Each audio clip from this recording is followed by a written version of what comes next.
afternoon. Thank you very much for coming in to speak to her. Yeah, thank you for inviting us. Very pleasure. Very happy to share your story. So just for the people who haven't heard of you or know who you are, if we can just find out who you are, what your name is and what your story is. Yeah, I'm Jason Miller, local businessman from the northeast. I live at Stannington. 55-year-old when I was diagnosed last year with stage 4 cancer, which came as a real shock to us. I've never drank, smoked, or took any drugs in my life, and suddenly I was facing this terrible bad news with my health, and it took a real big shock. I mean, it's ironic we're here. We'll pick this champagne bar at 360 in Newcastle to do this interview. For someone who's been a picture of health, they never drink. I mean, for a Geordie not to drink, it's there's not many of them. So a lot of people say that. Yeah, I'm still the one for going out socialising, but I was always drinking water, as you can see now. You know, I've always had I'm well known for my glass bottle of water, and I drink it out of a wine glass. And people think you drink, but I've never touched a drop in my life, not even when I was a youngster. Yeah, well, I mean, one of the reasons we wanted to try to share your story is we've been following you for a while. It was a case of, even before any diagnosis or whatever, you were kind of known for being Mr. Positivity. All of your videos were fantastic, positive vibes all the time, every day. Yeah. Hasn't changed. So before we jump into that, can we just find a little bit about your upbringing, stuff like that, a bit about you as a person, family, friends? Yeah, all local. I was born and bred at the coast, Whitley Bay. Well, born at North Shields, brought up in Whitley Bay. We originally were in the amusement business. Miller's Amusements on the seafront, Whitley Bay. It was quite a good coastal holiday resort for the Scottish, you know, and quite a lot of locals used to flock down there in the 60s and 70s and 80s. That was a family business. I got out of that and got into the motor trade when I was very young, and I'm still in that now to this day. And like I say, I've lived a healthy lifestyle, very conscious of my health all the way through. Part of that was not drinking and looking after myself, eating well, staying healthy, never smoked, never took any drugs. And, it just goes to show, doesn't matter what you do, you can still catch it.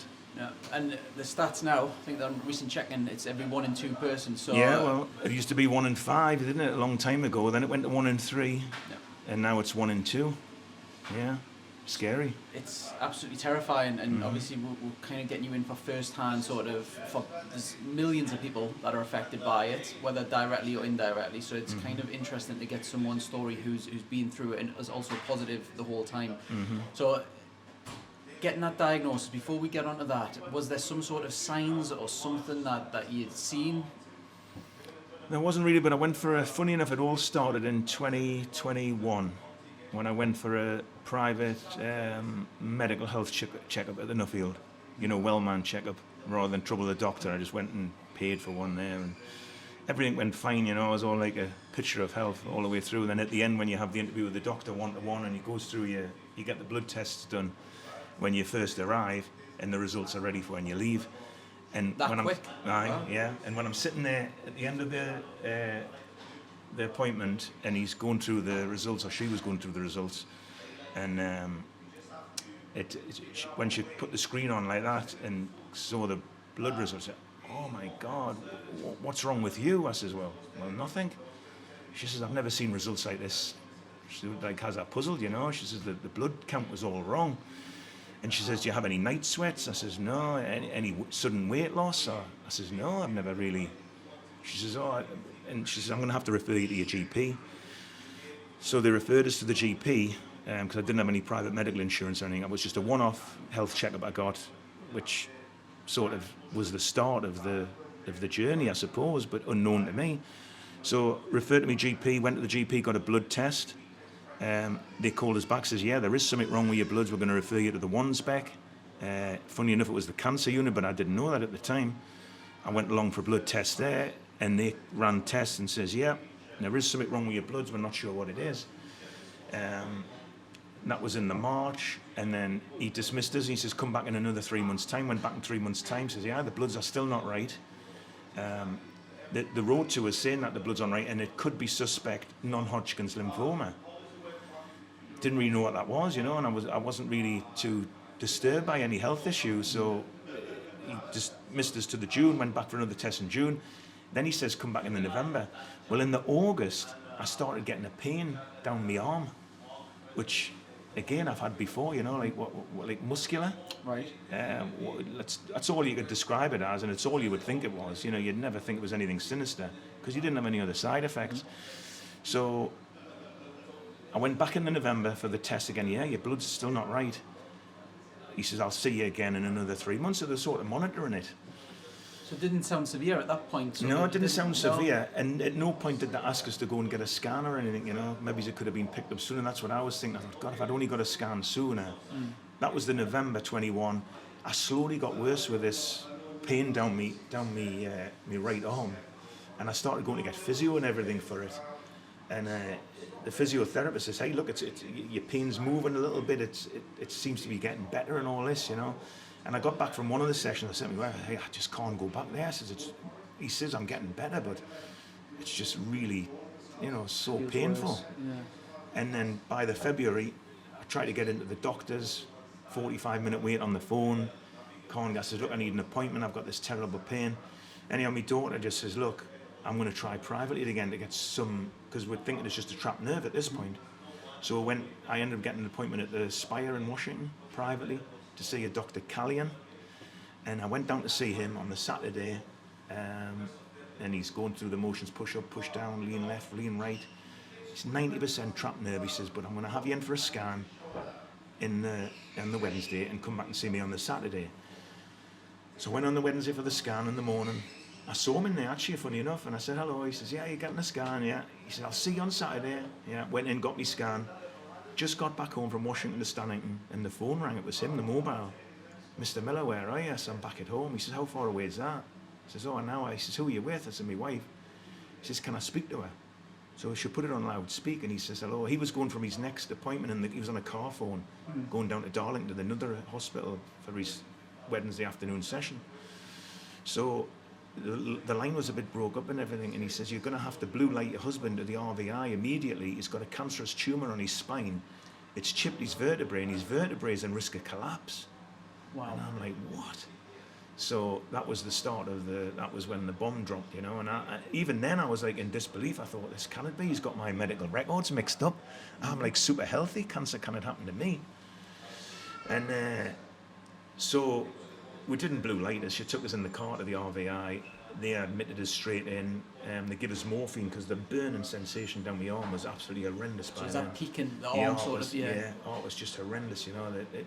The tumour was eating into the nerve ending and everything, and like it had chipped the T1 vertebrae, and it damaged all that, and it was excruciating pain. But they got us on the morphine, numbed it all down. Then they had to get us in for more scans, you know, to confirm. And then I sat down with the oncologist again after the scans and she says, look, it's not good news, you know. She says, it's in your spine, it's in your spleen, it's in your arm, it's like all over. I was like, oh my God, stop talking, this can't be me, you know, this can't be happening. So yeah, it turned out that it was stage 4, and they didn't know what sort of cancer it was. So I said, well, what does that mean? She said, well, we can't treat it until we find out what the primary source is. I says, how do I find that out? She says, well, I've got to do a biopsy on your tumour and send it away. I said, well, can we do that now? She said, well, it's not that easy because where it is, it's right on the spinal cord. So she said there was only a couple of surgeons that could probably do that kind of operation because it was quite a risky, dangerous, you know, going into that area.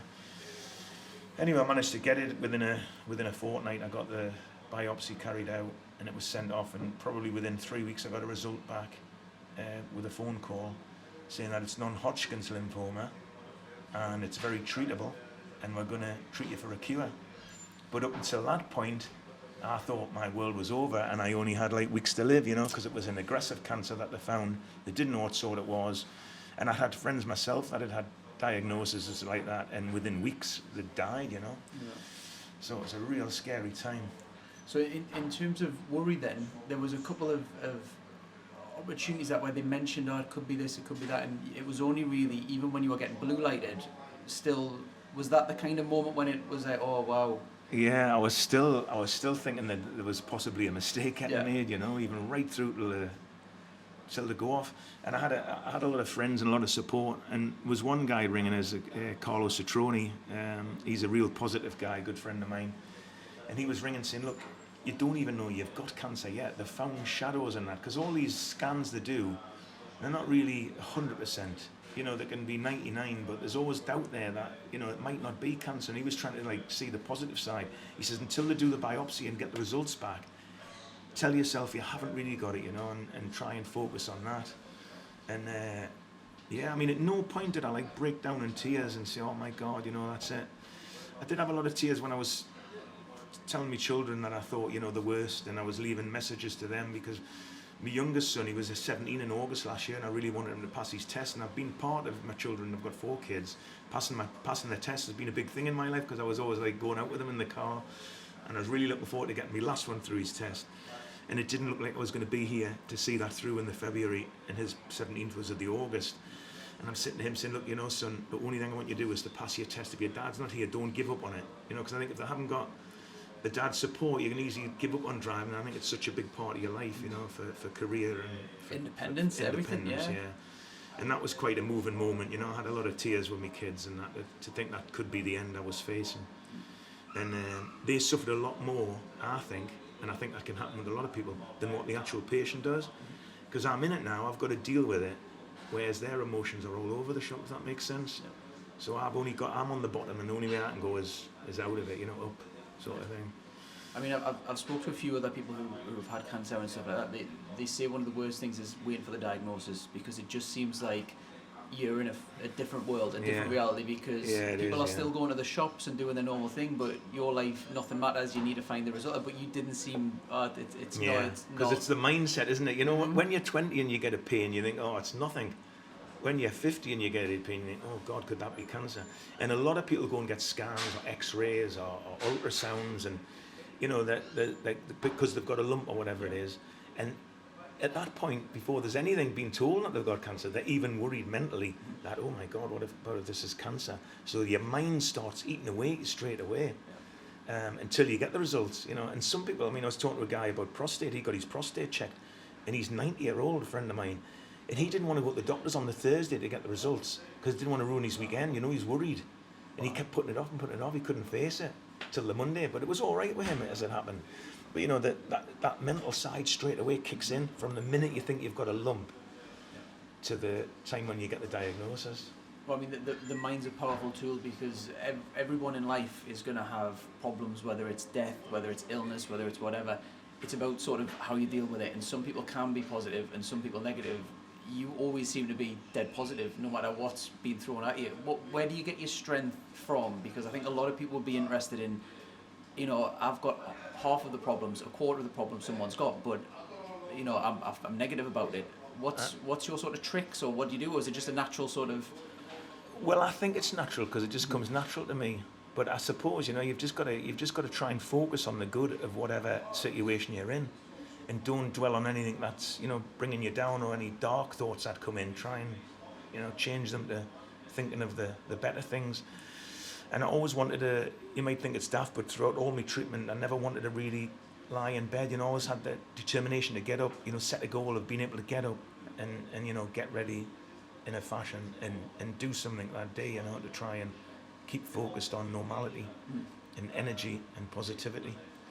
And like I say, the family and friends support I had was phenomenal. You know, I had like so much support. It was giving you so much encouragement. I think that can help. I think definitely a lot of people say that's the main thing as well. Yeah. You know, back to your football there, I'm looking at St. James's behind. You know, how much of that crowd behind the team can have an effect on how they play. You know, the support and the love. Yeah. You know, it makes a big difference. But it's okay to say to somebody, you know, just be positive. If you're not positive and you can't be positive, it's very difficult just to say to them, be positive. You know, don't be depressed anymore, or just be positive. You know, you can't just simplify it like that. But when you see people who's gone on the journey like me, and, you know, you can see that it can be done and you can get success rates, you know, you've got to try and focus on that. Well, if we go back on the journey then, so you've just been diagnosed.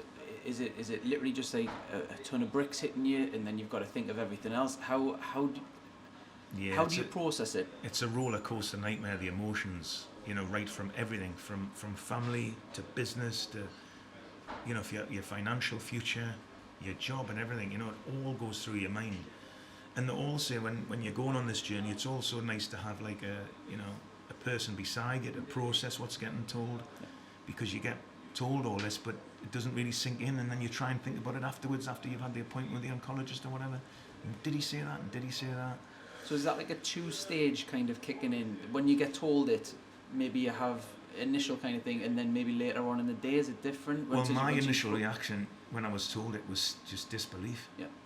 You know, and had I been a smoker or I'd been a drinker or something, I'd think, oh damn, you know, it's because I was smoking those cigarettes. I shouldn't have smoked, shouldn't have drank. drank. I shouldn't have smoked, I shouldn't have drank. I'm sitting here thinking, I just can't believe this. I cannot believe this. What have I done to, you know, that's caused it? But, you know, that was my, like, initial reaction was disbelief. I just couldn't get my head around the fact that it actually happened. And I still can't believe I got stage 4 cancer, and I still can't believe I've actually cured it. It's incredible. Well, I mean, in terms of the word stage 4, that I would imagine just fetches, it takes it to a different level. Yeah, because that's like the worst diagnosis you can get. You know, there isn't a one beyond stage 4. That is the worst you can get. And they didn't, remember, for the first few weeks, my life was over. You know, they didn't have a treatment plan. They didn't know what sort of cancer it was. They did say it was an aggressive cancer. Which is not the word you want to hear. Not the word you want to hear. But as it turns out, an aggressive cancer is not too bad, because it comes aggressively and it can leave aggressively. Right, okay. So, you know, there was a positivity from that. But it was just crazy. And like I say, I didn't think I was in the high risk. Put it this way, I was 55 in the November. I was diagnosed in the February. My living insurance, which covers you for cancer diagnosis, which was £400,000, the premium was increased when turning 55. And I said to me wife, I says, look, it's pointless me continuing with that. They've put the premium up. I'm not going to get cancer. And I would say the same now, because I'm super healthy. I'm not a cancer. Even the doctors have said, you know, don't worry, you're not in the high risk. So I'm not in the high risk. Why pay the higher premium? We paid £20,000 in premiums. Why continue? So it didn't renew the policy in November. I was diagnosed in the February.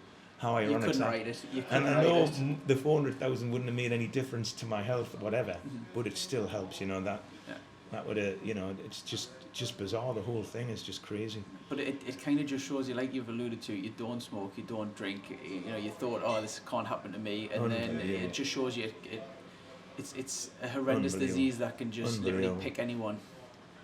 So in terms of that then, so you've just been diagnosed from going from one end of the spectrum to, no, it's not me, it's someone else, to literally having to tell the kids, or you might have to plan without sort of thing. What's that process? Because I'd imagine as much as a positive person you are, that's a huge weight to kind of comprehend and take on. It is, but I had our best man died. Jimmy Scott, he was a local businessman as well. He was our best man at our wedding. And he died suddenly, age 54, at work. So I was thinking, you know, he never had a choice in what he got. I've been given a choice. I've been given a second chance. So I've now got a chance to put my house in order. You know, so sitting down with the children, you've got to man up, because at the end of the day, we're all going to die. I've been given a warning that it's coming. Now I've got a chance to try and, you know, put things in order, you know, to make it easier for my family. So in that respect, being told that you haven't got long to live is sometimes a bit of a bonus, because could you imagine, you know, it's me being positive again, but could you imagine not being given that chance and just being took out like that, which a lot of people do? Goodbyes, nothing. Yeah, nothing. So, you know, I was looking at the positive like that, thinking, I've got a second chance. You know, my mate would love to be in my shoes now and walk the road I'm going to have to walk. Whether it's 6 weeks or 6 months I've got to live, I've still got that extra time to, you know, to put things in order and say your goodbyes, which he was denied. So, you know, that was the positive side of that I took out of it. I mean, I would agree with you. I think people will probably be split, and I think, you know, people would just rather go and that's it, done. Being told, oh, you're gonna, it kind of sinks it in, because at the end of the day, we walk around, we think we're going to live forever. You know, no one really thinks of death and all that sort of stuff. That's right. Being confronted with it, not a lot of people. I mean, definitely bravery, but it's possibly another word that I'm thinking of. But to actually hear that news and face it, some tough mental strength. Yeah, it does. Yeah, but. And then going on from that as well, I was thinking, so okay, I've been given a chance to have a second chance. but you've got to go through all the treatment and everything like that. And I think I can understand how some people can actually refuse to go through the treatment because it can just get too much for you at some point, you know, and you think, right, I've had a chance, it's failed, and then want to go again. You know, like sometimes you could say I can understand where people are coming from, where they do choose to refuse the treatment and just want to let nature take its course. Well, I've had family who have, you know, been on the journey as well, and it is a case I've seen how rough of a toll it can take on the human body. The human body's not meant to be taking all of that. What is it as someone who's actually physically, because I've not gone through it, I've seen the stages of it, but I've not gone through it. So what is it like? And was there a time where you think, no, I'm not going to do it? Because obviously, like you alluded to, there is some people who can't take it. Yeah, well, the chemotherapy, like, has got a bad side to it, you know, and like, and the oncologists are saying as well, you know, like when I first went to, you get the pre-appointments and stuff before you start getting it, and they kind of forewarn you, you know, and they say, oh, you know, it's going to be, like, one of the things they were saying, and I was laughing at it, you know, like laughing at the guy, because he's saying, well, it's going to tire you out, you know. And I thought, wow, it'll take something to tire me out, because I'm full of energy, full of beans and everything. And, you know, so anyway, I got the first session underway at the Freeman. I was in all day getting it. And then when I came out, I was like, I did like a little dance in the front of the hospital. I was in, you know, what chemo? What chemo? And, you know, just demonstrating that I still had the energy. But it did kick in. It did have its bad side effects and that. And it is awful, but it was doing us good at the same time. And I had to take it, and I didn't let it break us, you know. I kept so positive throughout the whole thing, you know, trying to be happy, as, like you say, the Facebook documentary showed us. Yep. You know, I tried to document my journey on there a little bit. And it did help people as well, you know, as much as I was going through this, my positivity and my little things that I was putting out there. I had a guy who called me, it was a friend of a friend, and he was thanking us for the positivity I've shown and the way I've, you know, tackled the cancer. He says it's give him hope and changed his mindset for the journey he's on. You know, so it can actually help people. I think you don't realise, not maybe just you, but anyone, you don't realise the impact that you have on other people. I mean, like I say, we followed each other for years. We've not really spoke or anything like that, but you've been an inspiration to me, because anyone who's just positive all the time and puts it out there. So many people now, you've got trolls, negativity, whinging, all this sort of stuff. Anyone who puts out positive vibes is fantastic and, you know, okay by me, but someone who's faced with something horrendous and continues through it, I think that's very inspirational. It is to weird, others. isn't it? Because not many people go down the positive. I think we're all crave negativity. The news is full of negativity. Your mindsets can be full of negativity because, you know, you kind of breed this spiral of misery and negativity, whether it's inflation or wars or, you know, health. It's all can be just so negative. And, you know, like when I was first diagnosed, I mean, you get a lot of people who, you get like a barrage of like nosy parkers who contact you and everything, want to know what it is you've got, and you know what it, and not really there to help. And then you get a certain amount of people who are genuinely interested and do contact you and do want to be supportive towards you, you know. And I think it's just the whole thing's weird. Well, mental health is such a massive thing. I mean, I'll go back to a story I was told once where two identical people in a car crash and they both lose their leg. One of them is, for the rest of his life, whinges about, oh, I can't believe I've lost my leg, where the other person's, I can't believe I didn't die, I've survived this. Wow, exactly the same thing, but it's the power of the brain, whether you do it on purpose or whether you do it accidentally, and it's amazing the power that the brain can do. They've sat down and told me that when I was having my chemo, and they says, you do realise we've had people coming in here with the same cancer, we give them the same treatment, and one of them loses the will to live, like literally just cannot get a grip with it and just, you know, implodes, and the other one rises to the challenge and takes it on and stays focused, and that can make all the difference. One of them never survived, and the other one, and I think you can literally will yourself to die, because you'll have seen it when there's been a married couple for years and they're in their 80s or something, and one dies and the other one dies of a broken heart. You know, it can literally happen. I think you can sort of give up the will to live, and it's very easy to do that when you get told the words cancer, because mention cancer to anybody, and they're all, oh my God, you know, it's a death sentence. And then stage 4, I got, you know, it's worse again. So it can easily be, but it just goes to show you haven't got to give up at any point. Well, when you did get told it was stage 4, like I say, we'll just touch on that a bit again. So was it literally just, wow, I think that's me done, or how did mentally do you come to terms with that? Can it be like, oh, I can try to beat this, or were the words aggressive in stage 4? That's enough to. It was probably 10% of us thinking, that this is it. Like you're never gonna get away from this. And I remember when I was in the hospital, I could get visitors in the downstairs. I could go and meet them in the cafe. Another friend of mine called Ian, but his nickname's known as Percy. He comes in with his wife and that was sitting there, and he says, "You know what it is?" And I mean, I was at my worst then. I've just got a funny feeling you're going to wriggle out of this, because he's always struck me. He's always takes us as a lucky guy. He says, "You're just a lucky." I says, "Percy, man, you cannot put this down. This is health. It's not like a business deal. It's not anything I can get out of by mentally coming up with a plan of a rescue plan." I says, "This is out of my hands." He says, "No, I've just got a funny feeling you're going to do it." And sure enough, I carried that thought through, and I did do it. It's just amazing that he thought I was strong enough to be able to fight it. Just incredible. I mean, one of the videos that I've seen that you put out, and we'll show it if we're able to, was when you were addressing a room of family and friends. Could you just give us a little bit of a backdrop of that? So it was at the Spanish City. Yeah.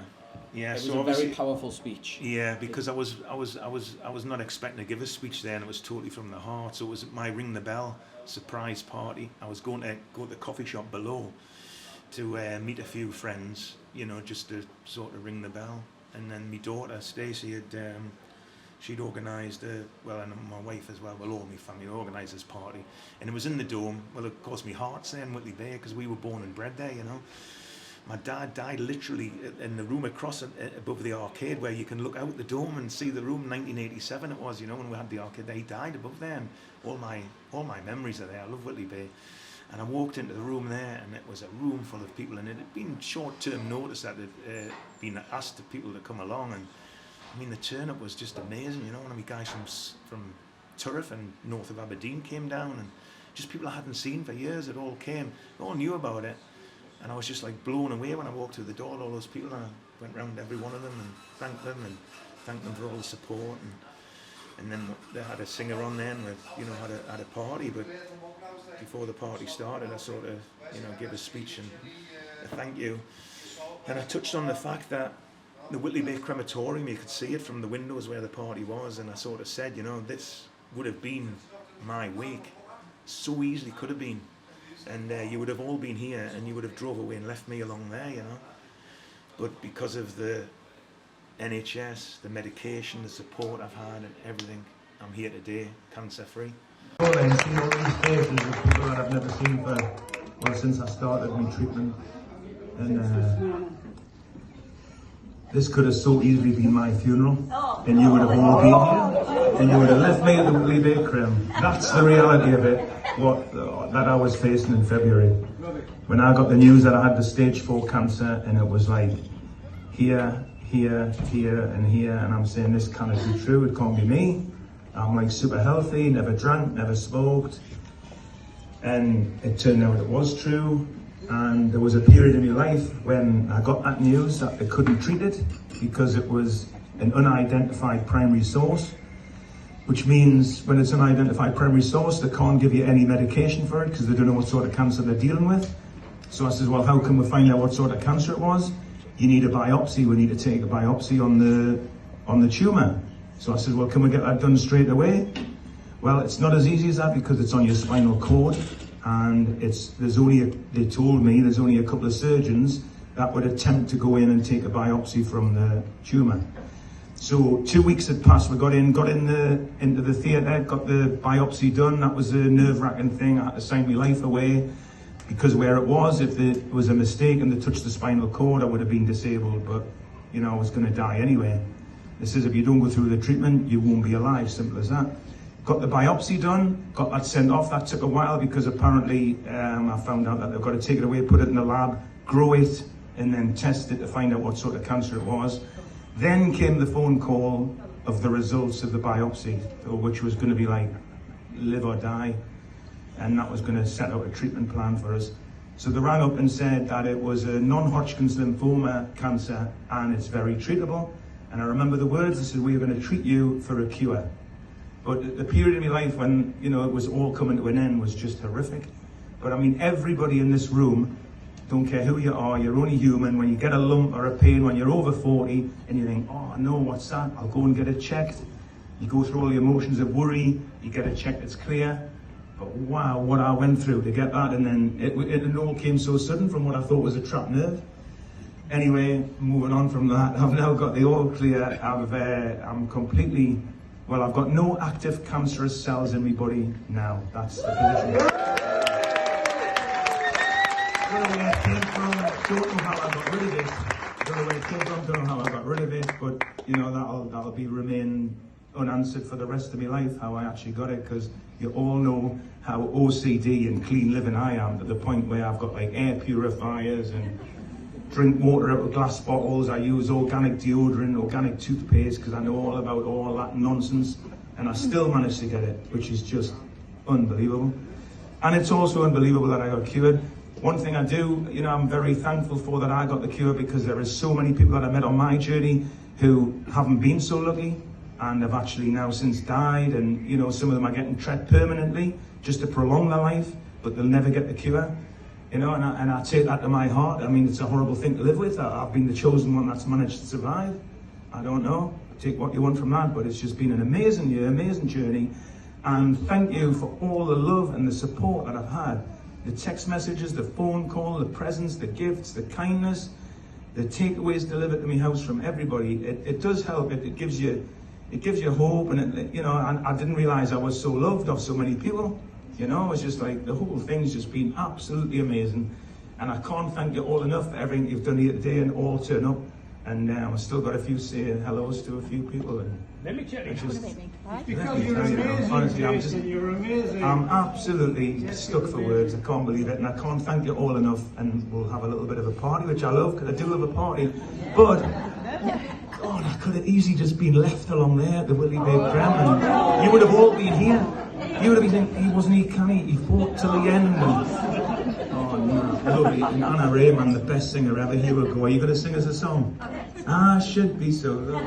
I mean, not often do I get emotional. I'm very touched by the video, because a lot of men, the stigma is, the reality is, a lot of men struggle to open up, and they'll maybe only go skin deep with stuff. You literally laid it bare, told it how it was, very raw, very touching. Yeah, well again, from my, I mean, it's not advice, but my personal approach to anything is to share it and bottom it out. Don't hold anything in. You know, I think if you hold it in, you're battling with something. You know, you're battling with demons inside. You know, to try and protect from telling people. But I'd rather be open. And often when you tell people they're there to help, you know, you'll be surprised. In a crisis or a situation, the general human being are there to help. Really, you know, you see it in all walks of life. You know, if somebody drops something or falls over, or you know, in anything, you'll be surprised how many people will rise to the challenge and be there to help. But if they don't know that you've got a problem, how can they help? Yep. You know, so I think it's sometimes better being open. I'm not saying it's advice, but that's the way I approached it. Yeah, and you mentioned how you approach things quite positive, just naturally, it just happens to you. When you were diagnosed, what was that day like? Because is it a case of you go home, you sit down and it has to process, or is it a case of you do a list, or you do how was that day, that 24 hours? Well, it was like 5 days, because I was kept in the RVI, in a room, unable to go home or anything, or unable to have visitors, because we're just on the coming out of the COVID, so the hospitals were still carrying on this strict visiting. You know, so that you couldn't get in. They only let my wife in, so I had to go downstairs to meet the people when I wanted to have any visitors in the cafe. So you know, it was worse, because you're not in your environment of your home. A lot of people that are diagnosed, they go back home to digest it. You know, I was kept in because they were waiting to do this biopsy, which never happened because they couldn't do it. So they actually sent us home 5 days later. So I was preparing for an operation, nil by mouth, like for 3 days running, and it never happened. And they would like standing down at like 4 o'clock in the afternoon, 5 o'clock. Oh, it's not going to go ahead. You can eat again. And off I went. And you know, so that didn't help me mental. My mental mind was all over the shop in there. But again, you know, I had a video there where I had my grandkids there, was sending us a video and saying, they came to see us, and I went outside and sat on the bench outside the hospital, and I was looking so bad that they thought I looked like Grandpa Joe off Charlie and the Chocolate Factory. So I was doing videos back and forth with them saying, "Hi, it's Grandpa Joe, you know, I'm going to be okay, and the hospital's going to fix me," and it was just crazy. I was not very well, like. You weren't, and you mentioned the funny sort of silly side that you kind of portray it in such a seriously faced thing. One of the things is you nicknamed yourself the Chemo Kid, Yeah. and kind of laughed at yourself and very jovial. You know, I did, but I've always found the funny side of everything, you know. I remember when my mum died, she died of cancer and stuff, and you know, even at a bedside when we were all at home and stuff, yeah, we're singing the song that's Frank Sinatra, My Way and everything, you know, I had the music on, we're all singing to her and stuff. But even throughout all of that, when she was down there, I would always be cracking jokes and making her laugh, because she knew what sort of person I was, because I've always got to try and see the happy side of anything, you know, and I was always like trying to cheer the whole family up, and I did that through my cancer journey as well, you know. I always like tried to laugh and carry on with it. Crazy. And one of my friends, Terry Jones, he says, you're the exception though, Jace. He says, not many people would be happy about getting the chemo and everything like you were, you know, laughing and carrying on. And I was, you know, and that's what I did. But I do believe, I know a couple of 90-year-olds, and, you know, their approach to life is like very relaxed and happy-go-lucky. yeah. I think the more serious you take it, the more negativity you can generate. Inviting in. Yeah, you know, back to that. Yeah. You mentioned the NHS. There's nurse strikes at the moment. The junior doctors, all sorts. You've been through the NHS, probably more than the average person. What's been your experiences of the NHS staff? Unbelievable. I mean, I've never experienced any wait times. There was a couple of issues when the chemo chemicals hadn't arrived, and I had to wait a few hours for it to arrive in the morning. But I've never experienced any delays, any problems with the staff. The Freeman nurses, the oncologists, and everything were like unbelievable, and it all went smooth. You know, I never really had any issues with the Freeman or the RVI. Yeah. In terms of your journey, what was the lowest point? I'd imagine it's possibly the diagnosis, but was there points during treatment? Yeah, was it afterwards, or? Yeah, the treatment's brutal. That chemotherapy, like, there's no other way you can describe it. You know, your hair falls out, but I never had any. Your beard all fell out and that, you know, and weird things happen to you. But they give you tablets to protect your kidneys and tablets to protect you this, that, and the other. You know, so they've all got these tablets to protect what the chemicals do into you. And then you go for a review halfway through. So I was on chemotherapy for like 6 months. It was once every 3 weeks for 6 sessions. Once you've had 3 sessions, you go back in for a review to scan you to see how it's going. And again, the oncologist said, you know, how's it been? I said, well, not too bad. And she says, well, you know, expect the next 3 to be a lot worse. And I was thinking, no way, man, they're not going to be worse. It's not going to happen to me, you know, I'm not going to let it. And she said, I think you'll find it's a lot more tiring. But again, you know, it wasn't, and it didn't, and I didn't let it, and I managed it all right. So when you'd had the last treatment, what did they say to you after that, and how was that knowing you finally finished the treatment? No, it was great to get the last one into us. It was unbelievable. And then, but you don't know if it's worked or not, because the scans don't follow till a few weeks after that. Yeah. So yes, you've had your last treatment, but you don't know whether it's, you know, all gone. So how was that wait then? Because I'd imagine that's kind of like the diagnosis again sort of thing, where it's worrying, stressful. Has it worked? Hasn't it? Yeah, that's right. Like? Well, the oncologist did sit down and say to us, he said, I do sit here with somebody who've gone through the same treatment as you, and they've still got cancer. You know, you're completely cancer free. So, you know, it did work well, but I followed the instructions to the T. You know what I mean? I did everything. I took the tablets I was supposed to at the right times. I went and had the treatment right bang on the thing. I wasn't a drinker anyway, or smoker. They did say at the start of the chemotherapy, your starting point as a person is really good, because my heart, my lungs and everything were all like super fit. You know, they hadn't had much damage. So I can imagine like if somebody smokes or was overweight, their arteries might be clogged up and the bloods might not flow through properly. You know, the chemicals might not flow through as good to get to the parts. Maybe it could be that. I don't know, but I did have me moments with it. There was once I remember waking up in the middle of the night at 2 o'clock, and I put the bedside light on and I'm rocking back and forward on the edge of the bed thinking, oh my God, I'm going to die here. You know, because it was just, I just felt rotten. You know, the sickliness and everything, and the tiredness, and just everything just drains you. But I just fought against it and just give it my best shot, and everything went well.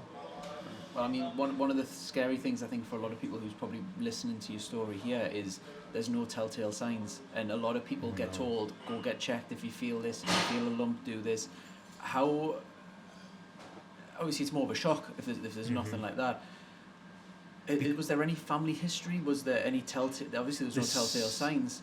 They said with mine that it's not hereditary, so I couldn't have caught it and I couldn't pass it on. They just put it down to bad luck, non-Hodgkin's lymphoma. But when I was researching a little bit, they said there's a chemical in the food chain, not a weed killer that they use, called Roundup. I think there is a chemical within that is going to be getting banned soon, because there are links to non-Hodgkin's lymphoma with that chemical. So you don't know, it could be that, is it or isn't it, who knows. But going back to the medical, the first checkup I got, I had another friend of mine, you'll know him, it's Bobby Patterson, the comedian, his daughter Lucy. He had a problem with his bloods, so going back to that first checkup I had in January, I had a problem with my bloods. And I remember her saying that, so I ran out, Lucy, your dad, he has got a problem with his bloods, hasn't he? Oh yeah, he's got to go and get this treatment every couple of months or whatever, this top up in cells or whatever. And I'm trying to work out what mine was, because they couldn't work it out. They just says, oh, your bloods are over. And I'm wondering, what was that? She says, why, what's the matter? So I've been for a health checkup at the Nuffield and they found a problem with my blood. She says, wow, no way. So she come off the phone to me and she said to my boyfriend Steve, she says, I'm booking you in for a health checkup. He says, don't be so stupid, I don't need a health checkup. She says, well, I'm doing it anyway, 700 odd quid, don't waste the money. And well, she says, Jason Miller's had one and he's super healthy and they found something wrong with him. So if they can find something wrong with him, how do you know there's not something wrong with you? Going back to what you're saying, no symptoms. He only went and got the health checkup at the Nuffield and found out he had prostate cancer. Wow. And he had to go in and have all the treatment. And had he not done that, he owes his life to me. He said, if it wasn't for Jason getting his thing, ringing Lucy, doing that chain of events, he wouldn't have gone and got checked. So back to the awareness, he then went on and be a bit of a social media campaign about getting his mates to go and get checked. Now a lot of them did get checked and got the negative, but I think one of them got checked and got positive. Wow. And I shared a thing on Facebook yesterday or the day before about the smears for women to go and get checked. So that's a similar thing. So getting back to what you originally said, the no symptoms, Stevie had no symptoms at all. And he didn't know he had prostate. That would have silently grown and then it spreads out into your major organs and then it can be fatal. And how many people are out there with no symptoms who don't go and get checked? Because the smears, you should go and get checked. Prostate, you should go and get checked.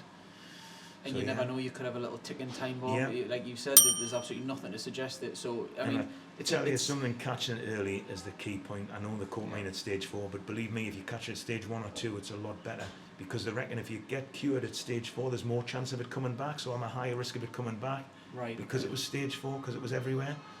So if you catch it earlier, there's less chance of coming back. And I guess that probably makes sense, because if your garden's full of weeds and you treat them all everywhere, but if there's only 1 or 2 in the corner, you can get rid of them and stop it. But they've spread that much, they can pop up again anywhere. Well, what obviously, there's a stigma to it. A lot of guys, a lot of girls don't want to get the test, the smear test, all this different stuff. It's a couple of minutes of uncomfortableness. I don't get that. Yeah. I think the major thing is people can't be bothered, they can't get time. I've got another friend of mine, Clive, I've begged him to go and get a health checkup, he just won't do it. Oh, I haven't got time, not yet, I'll do it. And they put off and put off. And you can put it off till it's too late. Yep. You know what, I don't understand why people don't get checked, especially if you've got some symptoms. I had none. But the regular one of your prostate and the smear for the men and women need to get that done. I mean, this story kind of just shows more than, reading a newspaper or whatever. It can happen to anyone. You can be fit and healthy, you don't have to do anything. If it can happen to me, it can happen to anyone. Yeah. Unbelievable. So where are we at the moment then? So it's a year since I got diagnosed, the 23rd of February last year, so it's just over a year now when since I've been diagnosed. I've had my 6 monthly checkup and I'm still in the all clear. I go back in another 6 months' time to further review my case.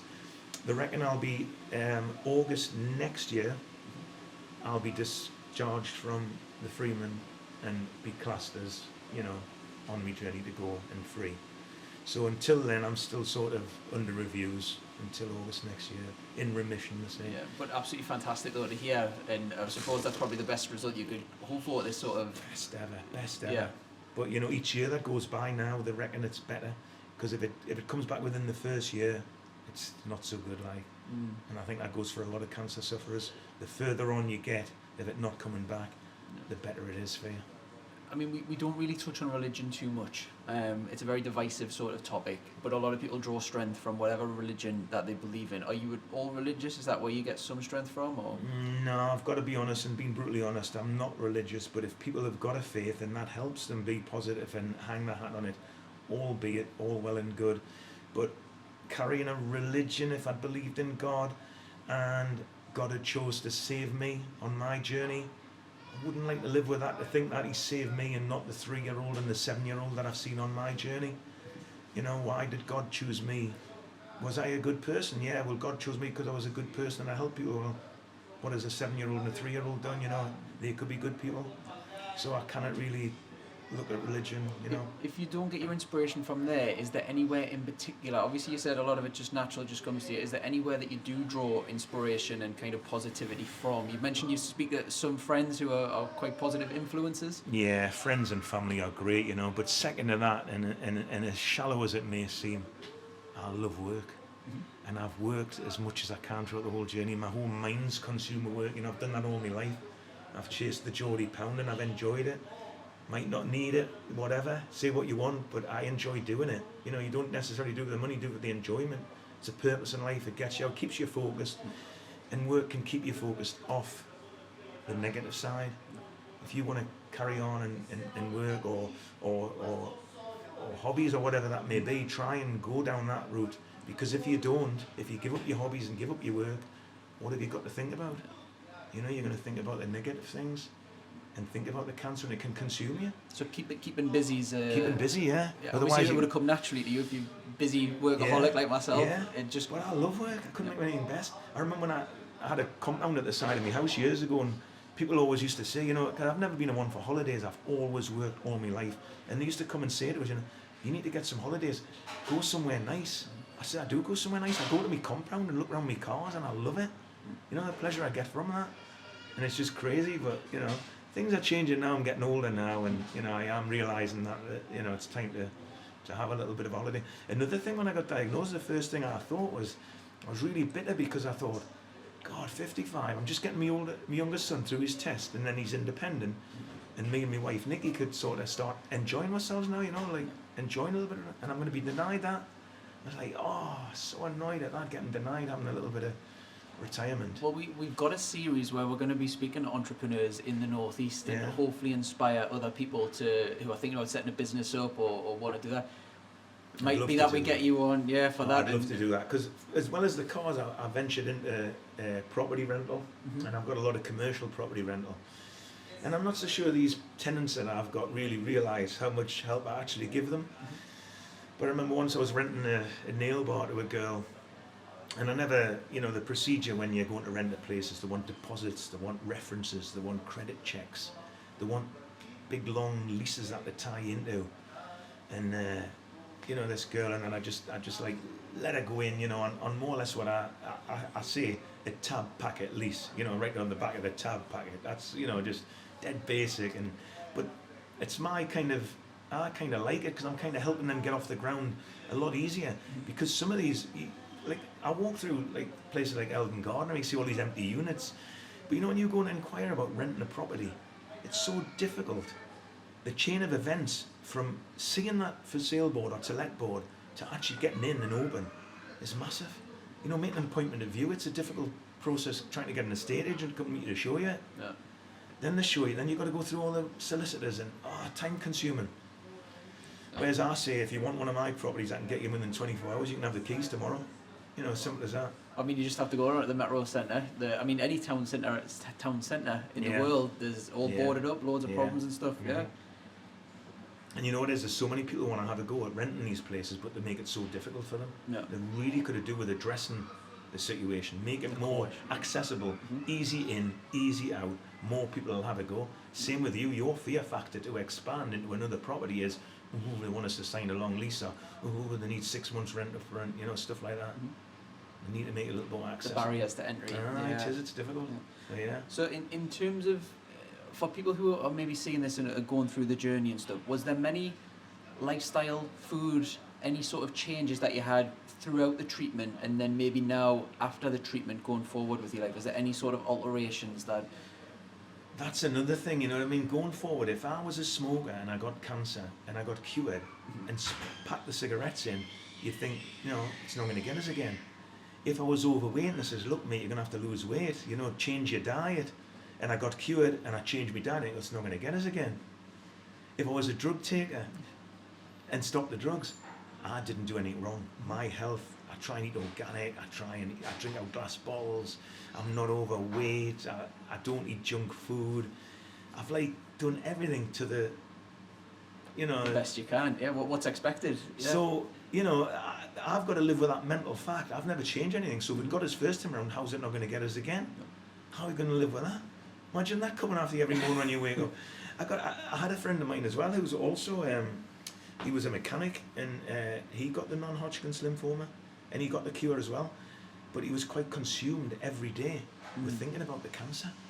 And it was like, he was even frightened to go out in the sun because he thought the sun was going to give him cancer and everything, and it was really eating him up inside, you know, because some of my friends have said, well, don't be feared to get counselling, you know, because my journey hasn't ended now, they say. Does it worry you then in terms of stuff like that? I mean, you've literally probably, what I would class is, because I'm positive as well, I would possibly say, you know, it makes you value life a little bit more. Is that... People say that, oh, you're going to change your life and value your life a little bit more. I couldn't appreciate my life anymore. You might think it's a bit of a joke, but me and the wife used to have a bath every single night, still do, and we used to look at each other and think, God, what a lovely day. I'm thankful for everything we've got in life, you know, so appreciative. We're like really appreciative, like that was before the diagnosis. I couldn't. So people say, yeah, you're going to... No, I couldn't. I've lived the healthiest I could, and I appreciated everything I had, and I really am truly thankful that I've been lucky enough to be in the position I'm at. Not even cancer, financially, family-wise, everything. I've been so, put it down to luck, whatever you want to put it down to, but I'm so thankful for where I am, even now, you know. And I refuse to let that consume my life going forward. Yes, there will be 10% of me mind that'll slip into that darkness and be worried about it coming back, and, you know, but you haven't got to let it, you know, otherwise it can spoil your whole...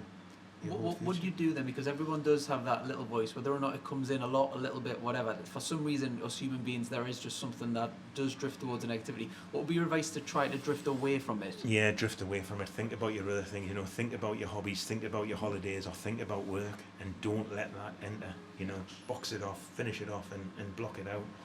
Otherwise, it just increases. I remember once, like I say, I was lying in bed and feeling really poorly, you know, and I think, you know what it is, if you lie there, your whole mattress can just consume you, and you can just literally, I thought, hey, I'm just going to die if I don't get out here. So I would jump up and, you know, and try and like address it and attack it, you know, and don't get them dark thoughts. Yeah. Well, I mean, it's an inspirational story, hugely, like I said at the start, just the positivity that you can come in with it and leave it with it and everything. What would be your advice? Because a lot of people are going to go into this journey, might be in the journey, might have already come out of the journey and be interested in others. What sort of advice would you give to someone as you've gone through it? Stay focused on the cure. You know, stay focused on the positive things. Like I say, don't think about the negative things that can go wrong. Think about the things that are going wrong. Do believe that it is going to cure you. You know, it is. The oncologists do say as well, you know, you've got to believe that this treatment you're getting is going to cure you. You know, you've got to think like that, and they've done studies on it, haven't they, about how the placebo effect can, you know, they can give you Smarties and me the tablet, and you know, you can actually have the cure, and it's all been done in the mindset. You know, the power of the mind. There are some surveys that say 70% of the cure of the medication is the mind. So, you know, bear that in mind. You know, you've got to think like that and stay positive.